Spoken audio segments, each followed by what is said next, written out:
Hello students, आज हम पढ़ेंगे लूप्स इन सी लैंग्वेज।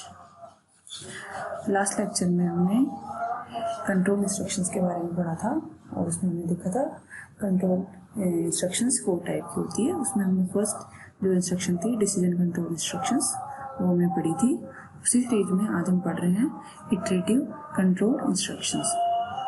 इटरेटिव का मतलब होता है किसी चीज़ को रिपीट करना, तो इसका मतलब हो गया रिपीटेटिव कंट्रोल इंस्ट्रक्शंस।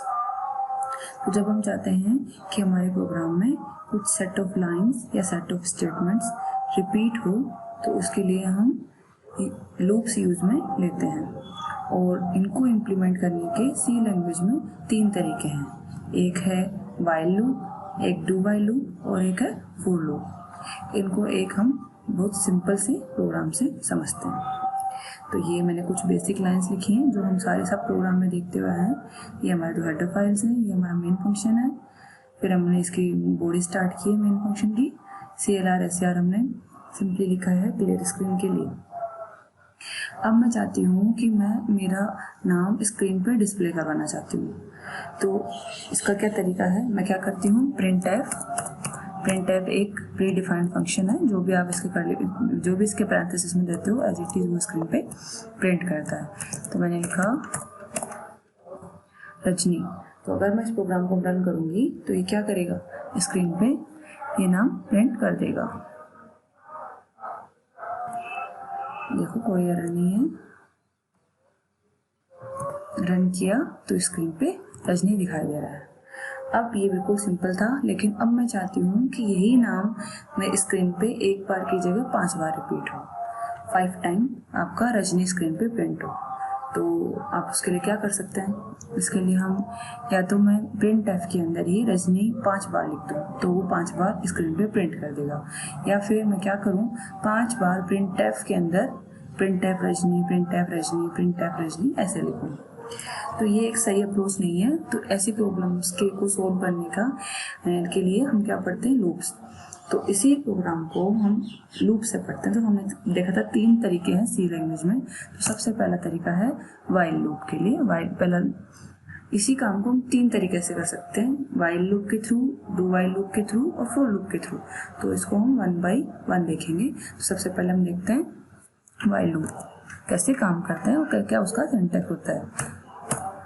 मैंने लिखा व्हाइल, फिर इस ब्रैकेट में हमारे को क्या देनी होती है, कंडीशन देनी होती है, और इसका बॉडी स्टार्ट करते हैं और बॉडी में वो लिखते हैं जिन लाइनों को हमें बार बार रिपीट करना है। तो मुझे यहाँ पे रजनी नाम को रिपीट करना है स्क्रीन पे 5 टाइम। तो अब मैं क्या करूँ, मैं एक ऐसी कंडीशन लिखूँ जिससे वो स्क्रीन पे 5 टाइम रिपीट हो जाए। तो मैं जैसे यहाँ लिखूँ 1 लेस देन 5। अब ये कंडीशन 1 लेस देन 5 है कि कंडीशन ट्रू है। अगर कंडीशन ट्रू होती है तो ही व्हाइल लूप की बॉडी एग्जीक्यूट होती है, अदरवाइज व्हाइल लूप की बॉडी एग्जीक्यूट नहीं होती है। पर यहाँ ध्यान देने वाली बात ये है कि यहाँ पे 1 भी कांस्टेंट है और 5 भी कांस्टेंट है, और जो ये कंडीशन है हमेशा ट्रू रहेगी। अगर हमेशा ट्रू रहेगी तो ये लूप चलता ही रहेगा, तो एक नेवर एंडिंग लूप बन जाएगा जिसको हम क्या बोलेंगे, इनफाइनाइट लूप। तो इसको हम क्या करें, ये कांस्टेंट की जगह एक वेरिएबल हो जिसकी वैल्यू चेंज हो सके, ताकि हम जब तक चाहें तब तक तो हमारा लूप की कंडीशन ट्रू रहे, और जब हम चाहें कि अब कंडीशन इतनी ही टाइम चलनी चाहिए, फॉल्स हो जानी चाहिए, तो उसके अकॉर्डिंग फॉल्स होने के बाद हमारा लूप बंद हो जाए। तो उसके लिए हम क्या करें, एक वेरिएबल हम यहाँ डिक्लेयर कर लेते हैं जिसमें लिखा एंड वेरिएबल ले लिया आई, एक वेरिएबल ले लिया आई, और इसको मैं साथ के साथ इनिशियलाइज भी कर देती हूँ कुछ वैल्यू से। जैसे मैंने यहाँ ले लिया 1। अब मैं क्या करूँ, यहाँ लिख दूँ 1 की जगह आई लेस देन 5। अगर 5 टाइम करवाना है तो अगर लेस देन 5 करूँगी तो आई की वैल्यू 1 से स्टार्ट की है, तो 5 लेस देन 5 नहीं होता, तो यहाँ पर मुझे इक्वल्स टू भी लगाना पड़ेगा। 5 लेस देन इक्वल्स टू 5, तो अब 5 टाइम चल जाएगा। अब क्या होगा, अब आई की वैल्यू अगर मैं 1 लेती हूँ तो 1 लेस देन 5, अब फिर आपका 1 ही रहेगा, तो फिर से ये तो एक तरीके से इनफाइनाइट लूप हुआ। तो आपको क्या करना पड़ता है, इस जो वेरिएबल है इसकी वैल्यू हम इनका वैल्यू को इंक्रीज करवा लेते हैं। तो मैं यहाँ लिख देती हूँ आई प्लस प्लस। तो जो यहाँ आई वेरिएबल है उसको हम काउंटर वेरिएबल बोलते हैं। तो ये क्या हुआ, इसका इनिशियलाइजेशन हुआ।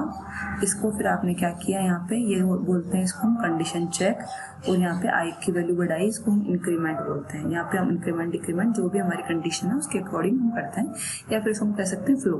तो प्रोग्राम का फ्लो भी इसी से ही कंट्रोल होता है। तो जैसे यहाँ अब जो समझते हैं कैसे काम करेगा। आपने आई की वैल्यू डाली 1, वाइल लूप में आए 1 लेस देन इक्वल्स टू 5, तो कंडीशन ट्रू हो गई। अगर कंडीशन ट्रू होगी तो लूप के अंदर जो लिखा हुआ है वो चलेगा। तो यहाँ पे क्या करेगा, स्क्रीन पे रजनी प्रिंट कर देगा फर्स्ट टाइम।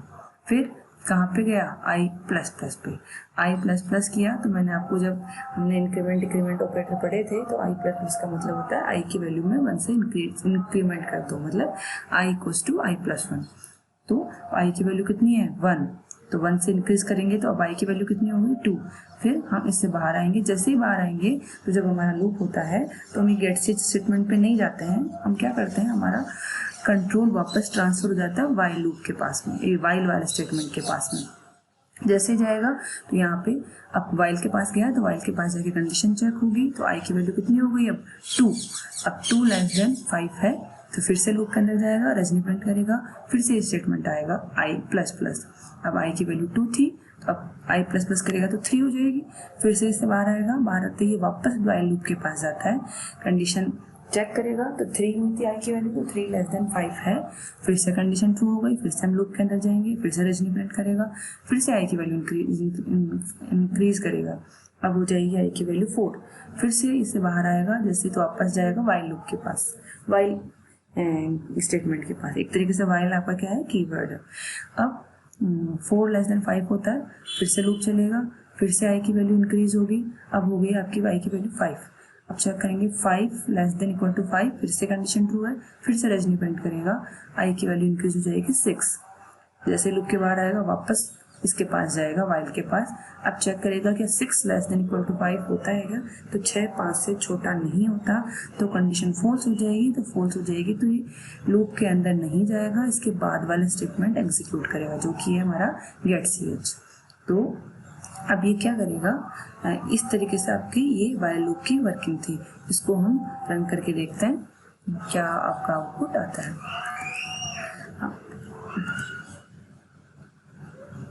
सॉरी, यहाँ पे आई प्लस प्लस के बाद में हमने सेमीकोलन नहीं लगाया। आपको ये चीज़ ध्यान रखनी है, वाइल के बाद में आपको सेमीकोलन नहीं लगाना है।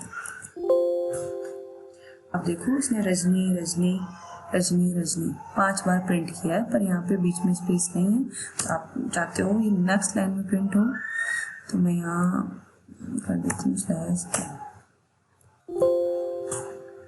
ये देखो इसने रजनी 5 टाइम प्रिंट किया है स्क्रीन पे। तो आपने क्या किया, एक ही तरीके से, मतलब एक बार ही आपने प्रिंट एफ लिखा है, फिर भी स्क्रीन पे 5 बार रजनी प्रिंट हो गया। और जबकि प्रिंट एफ में भी रजनी सिर्फ एक बार लिखा था, फिर भी वो 5 टाइम प्रिंट हुआ। तो इसके लिए आपने क्या यूज में लिया, वाइल लूप। तो इसमें आप कोई सा भी लूप यूज में ले सकते हो। तीनों में ही 3 चीज़ें होती हैं। एक होता है काउंटर वेरिएबल ले देते हैं तो इनिशियलाइजेशन, फिर होती है कंडीशन चेक, और फिर आपका इंक्रीमेंट। तो यही तरीका है डू वाइल का भी। अब इसी को हम डू वाइल से भी करके देख लेते हैं। डू वाइल का सिंटैक्स थोड़ा सा अलग है। उसमें सबसे पहले हम लिखते हैं डू, और वाइल हम यहाँ लगाते हैं, और यहाँ पे हम कंडीशन लिखेंगे। यहाँ था आई लेस देन इक्वल्स टू 5, और यहाँ पे आपको ध्यान देना है कि वाइल लूप के बाद में यहाँ पे सेमीकोलन लगता है। अब इसमें क्या होता है, इसमें भी सेम तरीका है। सबसे पहले आई की वैल्यू 1 से इनिशियलाइज हो गई, फिर डू पे गया, डू आते ही कुछ नहीं होता, वो लूप के अंदर एंट्री कर लेता है। सबसे पहले क्या करेगा, रजनी प्रिंट करेगा, प्रिंट करने के बाद में आई की वैल्यू बढ़ा देगा, कितनी हो जाएगी आई की वैल्यू 2। फिर यहाँ वाइल लूप के पास आएगा, यहाँ वाइल स्टेटमेंट के पास आएगा और कंडीशन चेक होगी। तो यहाँ 2 लेस देन 5 है तो कंडीशन ट्रू हो गई। फिर से ये लूप के अंदर जाएगा, रजनी प्रिंट करेगा। अब आई की वैल्यू हुई 3, फिर से ये चेक करेगा 3 लेस देन इक्वल टू 5 है, कंडीशन ट्रू है, 3 छोटा होता है 5 से। फिर से इसके अंदर जाएगा, फिर से स्टेटमेंट प्रिंट करेगा, आई की वैल्यू बढ़ेगी 4 लेस देन इक्वल टू 5 होता है। फिर से कंडीशन आपकी ट्रू हो गई तो फिर से ये स्टेटमेंट एग्जीक्यूट करेगा। फिर आई की वैल्यू बढ़ेगी 5, फिर 5 लेस देन 5 कंडीशन ट्रू, फिर से कंडीशन ट्रू हो गई तो फिर से ये डू के पास जाएगा, स्टेटमेंट एग्जीक्यूट करेगा। अब आई की वैल्यू बढ़ेगी 6। अब 6 लेस देन 5 नहीं होता तो ये लूप से बाहर आ जाएगा और अपना काम खत्म। अब इसको भी हम एक बार रन करके देख लेते हैं। तो इसमें भी आपने देखो तीनों चीज़ हुई है, वेरिएबल का इनिशियलाइज किया है, यहाँ कंडीशन चेक हुई है और ये इंक्रीमेंट है। बस इसका दोनों के सिंटेक्स में थोड़ा सा डिफरेंस है। ये देखो सेम आउटपुट आपका आ रहा है, यहाँ पे रजनी 5 टाइम प्रिंट हो रहा है। अब जो हमारा वाइल लूप था उसको हम बोलते हैं एंट्री कंट्रोल लूप। क्यों? क्योंकि जब हम लूप के अंदर जा रहे थे तो लूप के अंदर जाने से पहले ये आपकी ये वाली कंडीशन वहाँ ऊपर लिखी हुई थी, कंडीशन चेक हो रही थी। अगर कंडीशन ट्रू थी तो आप लूप के अंदर एंटर कर रहे थे, अदरवाइज कंडीशन फॉल्स थी तो लूप के अंदर नहीं जा रहे थे। जबकि हमारे डू वाइल लूप को हम बोलते हैं एग्जिट कंट्रोल लूप। क्यों? क्योंकि जब आप फर्स्ट टाइम लूप में एंटर करते हो तो कोई कंडीशन चेक नहीं होती है, अनकंडीशनली फर्स्ट टाइम जो लूप में लिखा है वो एग्जीक्यूट होता ही है। मतलब एक बार तो आप जो भी लूप में लिख दिया वो एक बार तो एग्जीक्यूट होगा ही होगा। नेक्स्ट टाइम कब होगा? अगर कंडीशन ट्रू हो जाएगी तो एग्जीक्यूट होगा। एक बार इस लाइन को एग्जीक्यूट करेगा, फिर अगर ये कंडीशन ट्रू होगी तो नेक्स्ट फिर से लूप के अंदर एंट्री करके एग्जीक्यूट, जब तक कंडीशन ट्रू रहेगी तब तक एग्जीक्यूट होगा लूप, और जैसे ही फॉल्स हो जाएगी हम लूप से बाहर आ जाते हैं। तो जब हम इसमें लूप से बाहर निकलते हैं तब कंडीशन चेक कर रहे हैं, इसलिए इसको बोलते हैं एग्जिट कंट्रोल लूप। तो ये था सिंटेक्स वाइल लूप का, डू वाइल लूप का। अब थर्ड हमारा लूप आता है वो है फॉर लूप। फॉर लूप थोड़ा सा रीडेबिलिटी के हिसाब से भी अच्छा है, और दूसरी चीज़ इससे लाइन ऑफ कोड भी थोड़ा कम हो जाता है, जिसको हम एक अच्छी प्रैक्टिस मानते हैं। तो वाइल फॉर लूप का सिंटेक्स थोड़ा सा अलग है। यहाँ पे हमें ये तो रखना ही है इंट आई, यहाँ पे इसको आई वेरिएबल को यहाँ पे इनिशियलाइज करने की जरूरत नहीं है।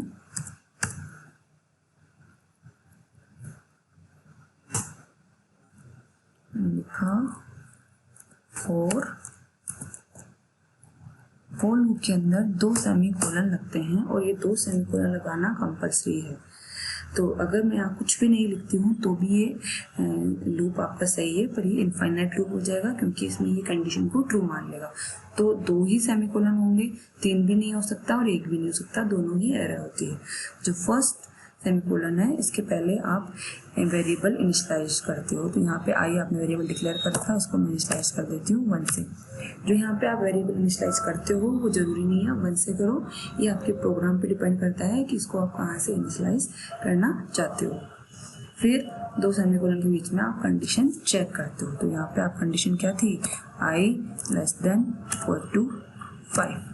फिर जो आपका इंक्रीमेंट डिक्रीमेंट या आप कह सकते हो फ्लो था, वो आपको यहाँ पे फ्लो वेरिएबल यहाँ लिखते हो। इसके अंदर ये सेम रहेगा। ये लाइन आप हटा दीजिए, हमने पहले लिख दी है इसको, और ये आपका प्रोग्राम बन गया। इसमें क्या होता है, इसका फ्लो आप थोड़ा सा अलग है, समझ लेते हैं। सबसे पहले आई आया, जो आपका ये है आई इक्वल्स टू 1, ये वेरिएबल आपका इनिशियलाइजेशन है, आई की वैल्यू 1 से इनिशियलाइज हो गई। जो ये इनिशियलाइजेशन है सिर्फ एक बार होता है, बार बार नहीं होता। तो सबसे पहला काम हो गया वेरिएबल इनिशियलाइजेशन, आई की वैल्यू 1 हो गई। फिर ये कंडीशन चेक करेगा क्या 1 लेस देन 5 है, कंडीशन ट्रू होगी। तो ट्रू होने के बाद में वो यहाँ नहीं जाता है, वो लूप के अंदर एंटर करता है। जैसे ही कंडीशन ट्रू हुई ये लूप के अंदर जंप कर देता है और लूप के अंदर जो स्टेटमेंट लिखा है उसको एग्जीक्यूट करता है। अब इसके बाद में कोई स्टेटमेंट नहीं है तो इससे बाहर आएगा। फिर से ये जैसे यहाँ से बाहर आएगा तो ये सबसे पहले जाएगा इस वाले के पास में, मतलब ये फ्लो के पास जाता है। अब यहाँ पे क्या करेगा, ये इंक्रीमेंट या डिक्रीमेंट जो भी आपने लगा रखा है, मैंने यहाँ आई प्लस प्लस लगा रखा है तो ये इंक्रीमेंट करेगा। अगर यहाँ पे आई माइनस माइनस होता है तो वो उसको डिक्रीमेंट करता है। तो यहाँ पे आई प्लस प्लस, तो आई की वैल्यू थी पहले 1, अब कितनी हो गई 2। अब i की वैल्यू 2 हो गई है। अभी मैंने बोला था वेरिएबल का इनिशियलाइजेशन सिर्फ एक बार ही होता है, बार बार नहीं होता, तो अब दोबारा वेरिएबल का इनिशियलाइजेशन नहीं होगा। अब क्या होगा, जैसे ही वैल्यू इंक्रीज हुई तो ये कंडीशन चेक के पास जाता है। अब कंडीशन चेक करेगा, i की वैल्यू कितनी होगी 2, क्या 2 लेस देन 5 है, हाँ कंडीशन ट्रू हो गई। ट्रू होते ही लूप के अंदर जाएगा, फिर से रजनी प्रिंट करेगा, फिर बाहर आएगा, फिर से इस फ्लो के पास जाएगा, i की वैल्यू बढ़ जाएगी। अब i की वैल्यू जाएगी 3, फिर से कंडीशन चेक करेगा ये, अब 3 लेस देन 5 है, फिर से लूप के अंदर जाएगा, जैसे लूप का अंदर स्टेटमेंट एग्जीक्यूट करेगा, फिर बाहर आएगा और i की वैल्यू बढ़ाएगा। अब कितनी हो जाएगी 4, फिर 4 होने के बाद में कंडीशन चेक करेगा, 4 लेस देन 5 है, फिर से कंडीशन ट्रू, ये फिर से इसको प्रिंट करेगा, फिर बाहर यहाँ पे आएगा, फिर से बाहर आते ही वापस इसके फ्लो के पास जाएगा, i की वैल्यू हो जाएगी अब 5 लेस देन 5, कंडीशन फिर से ट्रू, फिर से लूप के अंदर जाएगा, ऐसे स्टेटमेंट को एग्जीक्यूट करेगा, फिर वापस इसके पास जाएगा और यहाँ i की वैल्यू जाएगी 6, तो 6 लेस देन 5 नहीं होता, कंडीशन फॉल्स हो जाएगी, तो अब लूप के अंदर नहीं जाएगा, लूप के बाहर वाले स्टेटमेंट एग्जीक्यूट करेगा। अब ध्यान देने वाली बात यह है कि अभी हमने लूप में सिर्फ एक लाइन लिखी है, तो यहाँ पे हमें एक लाइन एग्जीक्यूट हो रही है। अगर यहाँ पे जो कंपल्सरी नहीं कि एक लाइन हो, यहाँ हमारी नीड के according 5 line, 6 line, 2 line, 3 line कितनी भी हो सकती है। तो पहले वो सारी लाइन एग्जीक्यूट होती है और उसके बाद ही फ्लो के बाद पास जाता है। तो इस तरीके से फॉर लूप आपका काम करता है। यहाँ देखिए इसमें रीडेबिलिटी के हिसाब से अच्छा है और प्रोग्राम भी थोड़ा कंसाइज प्रोग्राम है। अब इसको हम रन करके देख लेते हैं एक बार।